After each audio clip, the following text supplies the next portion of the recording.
Hello everyone. Cat 2021 slot 2 का another question, a very simple question. Percentage का question है, बड़ा सिंपल टाइप का क्वेश्चन है। पेपर में तो इमीडिएटली ये 30-40 सेकेंड्स में बनेगा। अभी देखते हैं कैसे सॉल्व करना है।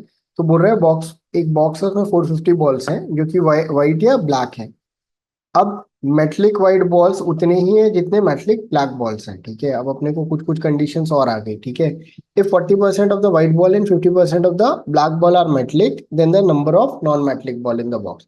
तो बच्चों सपोज डब्लू व्हाइट बॉल है और ब्लैक बी बॉल्स है। ठीक है, व्हाइट बॉल्स डब्लू है और ब्लैक बॉल बी है, तो दोनों मिला के कितना है? 450। ठीक है, तो बच्चों इसमें भी व्हाइट और ब्लैक में भी दो सब कैटेगराइजेशन है, मेटेलिक है एंड नॉन मेटेलिक है। ठीक है, तो हमने दो कैटेगराइजेशन कर दिया। अब बोल रहा है व्हाइट बॉल में 40% मेटेलिक है, तो 0.4 डब्ल्यू मेटेलिक हो गया, तो नॉन मेटेलिक कितना हो गया? 0.6 डब्ल्यू। एंड ब्लैक बॉल में 50% जो है वो मेटेलिक है, तो ये हो गया दिस मच, तो ये भी कितना हो गया? 0.5 डब्ल्यू। तो कितने नॉन मेटेलिक बॉल है बॉक्स में? ठीक है, अब एक कंडीशन ये है कि जितने मेटेलिक वाइट है उतने ही मेटेलिक ब्लैक हैं, तो इसका मतलब 0.4 W which is metallic white is equals to 0.5 B which is metallic black. तो white by black turns out to be what? 5/4। तो अगर इसको 5x लिया और इसको 4x लिया और इधर पे पुट कर दिया तो 9x बिकम्स व्हाट? 450। तो x बिकम्स व्हाट? 50।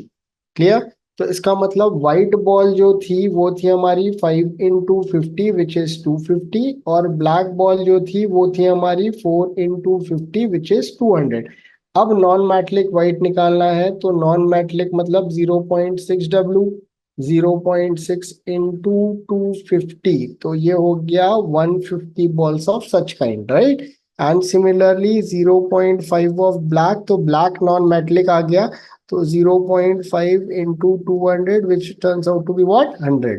तो इन दोनों को ऐड करेंगे तो टोटल नॉन मेटलिक बॉल्स कितने आ गए हमारे पास? 250, and 250 is going to be your answer. तो इस क्वेश्चन को सॉल्व करने में 30-40 सेकंड से ज्यादा नहीं लगेगा आपको। पेपर में बड़ा ही आसान क्वेश्चन था। इंपॉर्टेंट ये होता है बच्चों पेपर में कि हम इजी क्वेश्चंस को रीड कर पाए। अगर हमारे मैथ्स में प्रॉब्लम भी है, अगर हम मैथ्स में बहुत स्ट्रांग नहीं भी है, तो भी अगर हम क्वेश्चन को रीड कर पाए, और इजी क्वेश्चंस को डेफिनेटली अगर हम रीड कर लिए तो वो तो हमसे बन जाएगा। प्रॉब्लम क्या होती है कि हम 16, सपोज ये लेट, किसी किसी के पेपर में ये लेट में आया। ठीक है, 22 क्वेश्चन में किसी में 17-18 में आ गया, तो आप यहाँ तक पहुंच ही नहीं पाए। तो आप पहुंच नहीं पाए और इतना आसान क्वेश्चन छूट गया, तो आपको इस चीज को ध्यान रखना है कि आप ज्यादा से ज्यादा क्वेश्चन रीड करके ट्राई करने की कोशिश करोगे पेपर में। होपफुली आप ऐसे क्वेश्चंस को सॉल्व कर पाओगे। Thank you guys, have a wonderful day.